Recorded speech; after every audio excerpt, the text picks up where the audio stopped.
অসম ছাত্ৰ সন্থাই স্পষ্টভাৱে কৈ আহিছোঁ আৰু এই গোটেই কথাটোত আমি উদ্বিগ্নতাও প্ৰকাশ কৰিছোঁ।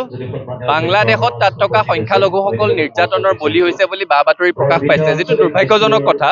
আৰু আমি দাবী কৰিছোঁ যে ৰাষ্ট্ৰসংঘই তাত হস্তক্ষেপ কৰিব লাগে, বাংলাদেশৰ সংখ্যালঘুসকলৰ আৰু যিকোনো লোকৰে নিৰাপত্তাৰ ব্যৱস্থা কৰিব লাগে। ভাৰত চৰকাৰেও ওচৰৰে এখন ডাঙৰ ৰাষ্ট্ৰ হিচাপে বাংলাদেশত কূটনৈতিকভাৱে যি ধৰণে পাৰে তেওঁলোকক সহায় কৰক, ক'বলগীয়া নাই।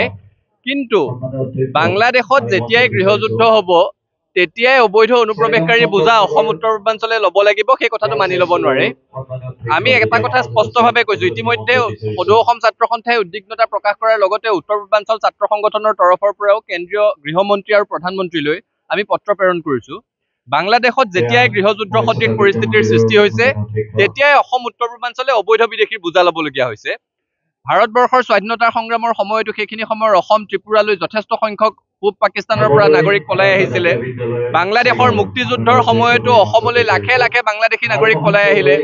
এতিয়া উত্তৰ পূৰ্বাঞ্চলৰ প্ৰায় 4খন ৰাজ্যই বাংলাদেশৰ সৈতে সীমা শ্বেয়াৰ কৰে। গতিকে ইতিমধ্যে আমি দেখিছোঁ যে ত্ৰিপুৰাত জনগাঁথনি সম্পূৰ্ণ সলনি হৈ গ'ল। ত্ৰিপুৰাৰ খিলঞ্জীয়া মানুহবোৰ তাত সংখ্যালঘু। অসমৰ বহুকেইখন ডিষ্ট্ৰিক্টত জনগাঁথনি চিৰকালৰ কাৰণে সলনি হৈ গ'ল, য'ত নেকি মহামান্য আদালতে কৈ আছে যে অসমত বাংলাদেশীয়ে তেওঁলোকৰ নাম ভোটাৰ তালিকাত সন্নিৱিষ্ট কৰিব পৰা পৰিৱেশ হৈছে। গতিকে এতিয়া পুনৰ গৃহযুদ্ধৰ দোহাই দি যাতে বাংলাদেশৰ পৰা হিন্দুৱেই হওক মুছলমানেই হওক কোনো নাগৰিক অসমলৈ উত্তৰ পূৰ্বাঞ্চললৈ প্ৰৱেশ কৰিব নোৱাৰে, তাৰ কাৰণে স্পষ্ট সকিয়নি আমি দিছোঁ। চৰকাৰক দাবী জনাইছোঁ যে কটকটীয়া নিৰাপত্তাৰ ব্যৱস্থা কৰিব লাগে সীমান্তত।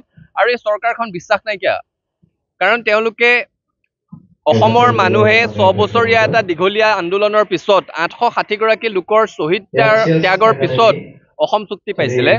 অসম চুক্তিৰ জৰিয়তে 1971 চনৰ 24 মাৰ্চলৈকে এটা কাট অফ ডেট বান্ধি দিয়া গৈছিলে। আমি নথকাকৈ 2014 চনৰ 31 ডিচেম্বৰটো এটা দিন জাপি দিলে, কাল আগু কৰি দিলে। এতিয়া যে কাইলৈ পৰহিলৈ তেওঁলোকৰ অবৈধ বিদেশী হিন্দু নাগৰিকৰ প্ৰতি দৰদ উপজি কাৰ সময়সীমা 2024লৈকে বৃদ্ধি কৰি নিদিব তাৰ কোনো গেৰেণ্টি নাই। গতিকে আমি এতিয়াই সকীয়াই থৈছোঁ, কোনো কাৰণত অসম উত্তৰ পূৰ্বাঞ্চলক অবৈধ বিদেশীৰ সংস্থাপনৰ ডাষ্টবিন হিচাপে ব্যৱহাৰ কৰিবলৈ নিদিওঁ। অসম উত্তৰ পূৰ্বাঞ্চলত যাতে এজনো বিদেশী নাগৰিকে সংস্থাপন লাভ কৰিব নোৱাৰে তাৰ প্ৰতি কটকটীয়া ব্যৱস্থা কৰিবলৈ চৰকাৰক আহ্বান জনাইছোঁ।